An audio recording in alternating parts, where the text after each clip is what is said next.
1. 억압 속의 이스라엘.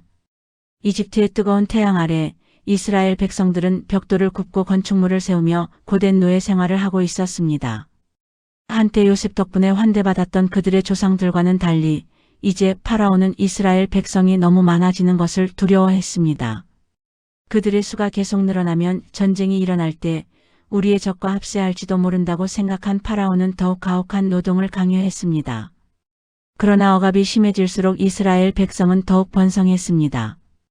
이에 분노한 파라오는 끔찍한 명령을 내렸습니다. 이스라엘 여인이 낳는 모든 사내 아이를 나일강에 던져 죽이라. 온 땅에 통곡이 울려 퍼졌습니다. 2. 갈대 상자 속의 아기. 레위 지파의 한 여인이 아들을 낳았습니다. 석 달 동안 그녀는 아기를 숨겼지만 더 이상 숨길 수 없게 되었습니다.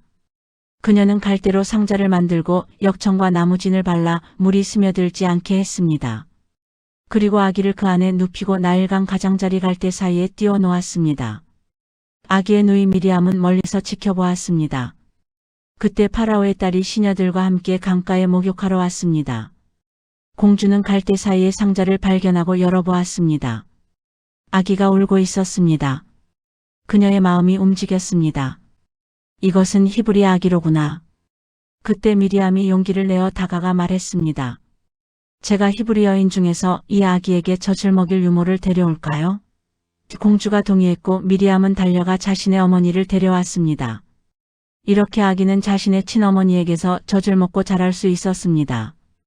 아이가 자라자 어머니는 그를 공주에게 데려갔고 공주는 그를 자신의 아들로 삼았습니다. 그녀는 아기의 이름을 모세라고 지었습니다. 물에서 건져냈기 때문이다라는 뜻이었습니다. 3. 도망자 모세. 모세는 파라오의 궁전에서 자라며 이집트의 모든 학문을 배웠습니다. 하지만 그는 자신이 히브리인이라는 것을 알고 있었습니다. 어느 날 장성한 모세가 밖으로 나가 동족들의 고된 노역을 보았습니다. 그때 한 이집트 사람이 히브리인을 때리는 것을 목격했습니다. 모세는 사방을 둘러본 뒤 그 이집트인을 쳐 죽이고 모래에 묻었습니다. 다음 날 모세가 다시 나갔을 때 두 히브리인이 서로 싸우고 있었습니다. 모세가 잘못한 사람에게 왜 동족을 때리는가? 라고 말하자 그가 대답했습니다. 누가 당신을 우리의 지도자와 재판관으로 세웠어? 당신이 그 이집트인을 죽인 것처럼 나도 죽이려고 하시오? 모세는 두려워졌습니다. 그 일이 알려진 것입니다. 파라오가 이 소식을 듣고 모세를 죽이려 했지만 모세는 미디안 땅으로 도망쳤습니다. 그곳에서 그는 우물가에서 제사장 이드로의 딸들을 도왔고 결국 그의 딸 십보라와 결혼하여 목자로 살게 되었습니다. 한때 왕자였던 그는 이제 광야의 목자가 되었습니다. 4. 불타는 떨기나무. 40년이 흘렀습니다. 어느 날 모세가 양떼를 몰고 광야 깊숙이 들어가 호렙산 하나님의 산에 이르렀을 때 놀라운 광경을 보았습니다. 떨기나무가 불에 타고 있었지만 타서 없어지지 않았습니다. 이 놀라운 광경을 보러 가야겠다고 생각하며 다가가자 떨기나무 가운데서 하나님의 음성이 들려왔습니다. 모세야, 모세야. 여기 있습니다. 이리 가까이 오지 말라. 내 발에서 신을 벗으라. 내가 서 있는 곳은 거룩한 땅이다. 하나님은 계속 말씀하셨습니다. 나는 내 조상의 하나님, 아브라함의 하나님, 이삭의 하나님, 야곱의 하나님이다. 모세는 두려워 얼굴을 가렸습니다. 나는 이집트에 있는 내 백성의 고통을 보았고 그들의 부르짖음을 들었다. 나는 그들을 구원하여 좋고 넓은 땅, 젖과 꿀이 흐르는 땅으로 인도하려고 한다. 이제 가라. 내가 너를 파라오에게 보내니 너는 내 백성 이스라엘을 이집트에서 인도하여 내라. 하지만 모세는 두려웠습니다. 제가 누구이기에 파라오에게 가며 이스라엘 자손을 이집트에서 인도해 내겠습니까? 하나님은 약속하셨습니다. 내가 반드시 너와 함께 있겠다. 모세는 계속 변명했습니다. 백성이 그 이름이 무엇이냐고 물으면 뭐라고 말해야 합니까? 하나님이 대답하셨습니다. 나는 스스로 있는 자이니라. 너는 이스라엘 자손에게 스스로 있는 자가 나를 너희에게 보내셨다고 말하라. 표적과 주저함. 하나님은 모세에게 3가지 표적을 주셨습니다. 지팡이를 땅에 던지니 뱀이 되었고 다시 잡으니 지팡이가 되었습니다. 손을 품에 넣었다 빼니 나병이 들었다가 다시 넣었다 빼니 깨끗해졌습니다. 나일강 물을 땅에 부으면 피가 될 것이라고 하셨습니다. 그러나 모세는 여전히 주저했습니다. 주여, 저는 본래 말을 잘하지 못합니다. 저는 입이 둔하고 혀가 둔합니다. 하나님이 노하셨지만 모세의 형 아론이 대신 말하게 하겠다고 약속하셨습니다. 마침내 모세는 아내와 아들들을 데리고 이집트로 돌아가는 길을 떠났습니다. 6. 파라오를 만나다. 모세와 아론은 파라오 앞에 섰습니다. 이스라엘의 하나님 여호와께서 이같이 말씀하시기를 내 백성을 보내라. 그들이 광야에서 내게 절기를 지킬 것이니라고 하셨습니다. 파라오가 비웃었습니다. 여호와가 누구이기에 내가 그의 말을 듣고 이스라엘을 보내겠느냐. 나는 여호와를 알지 못하니 이스라엘도 보내지 않겠다. 오히려 파라오는 이스라엘 백성의 노역을 더욱 가중시켰습니다. 이전에는 벽돌을 만드는데 필요한 짚을 주었지만 이제는 스스로 짚을 구하면서도 같은 양의 벽돌을 만들어야 했습니다. 백성의 감독자들이 매를 맞았고 백성들은 모세를 원망했습니다. 당신이 우리를 파라오와 그의 신하들 앞에서 미운 것이 되게 하여 우리를 죽일 칼을 그들의 손에 준 셈이 되었소. 모세도 하나님께 부르짖었습니다. 주여, 어찌하여 이 백성을 학대하시나이까? 어찌하여 나를 보내셨나이까? 하지만 하나님은 약속하셨습니다. 이제 내가 파라오에게 하는 일을 내가 보리라. 강한 손으로 말미암아 파라오가 그들을 보내리라. 7. 10가지 재앙. 하나님은 이집트에 10가지 재앙을 내리셨습니다. 각 재앙은 이집트의 신들이 무력함을 드러내고 여호와만이 참 하나님이심을 증명했습니다. 첫째, 나일강의 물이 피로 변했습니다. 물고기가 죽고 강에서 악취가 났습니다. 하지만 파라오의 마음은 완고했습니다. 둘째, 개구리들이 온 땅에 덮였습니다. 궁전에도 침실에도 침대에도 화덕에도 반죽 그릇에도 개구리가 올라왔습니다. 파라오가 간청하여 개구리들이 사라지자 그는 다시 마음을 강팍하게 했습니다. 셋째, 티끌이 이가 되어 사람과 짐승을 덮었습니다. 이집트의 술객들도 이는 하나님의 손가락이니이다라고 인정했지만 파라오는 듣지 않았습니다.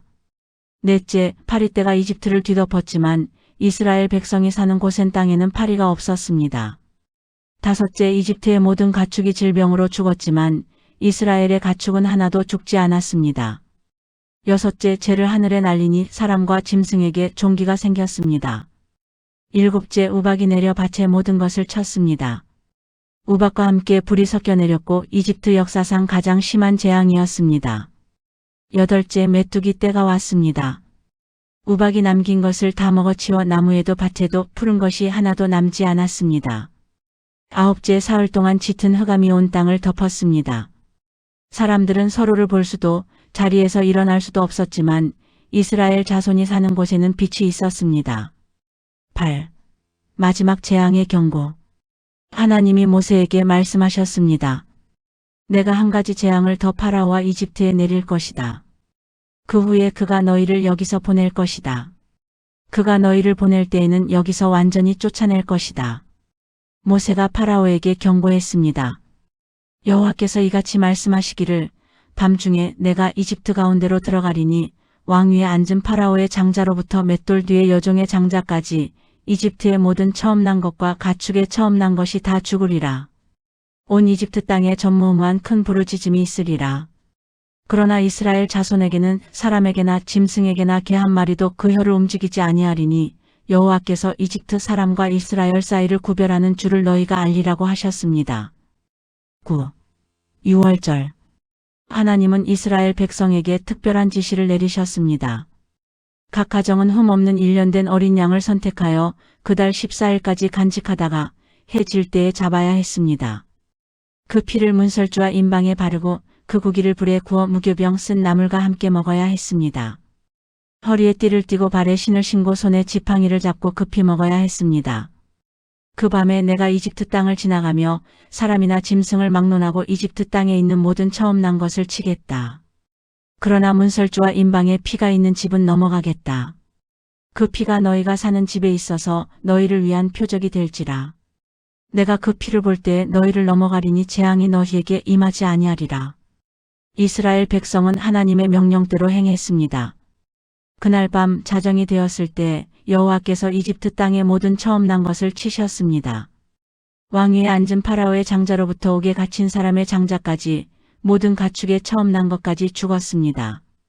그 밤에 파라오와 그의 모든 신하와 모든 이집트 사람이 일어났고 이집트에 큰 부르짖음이 있었습니다. 죽은 자가 없는 집이 하나도 없었기 때문입니다.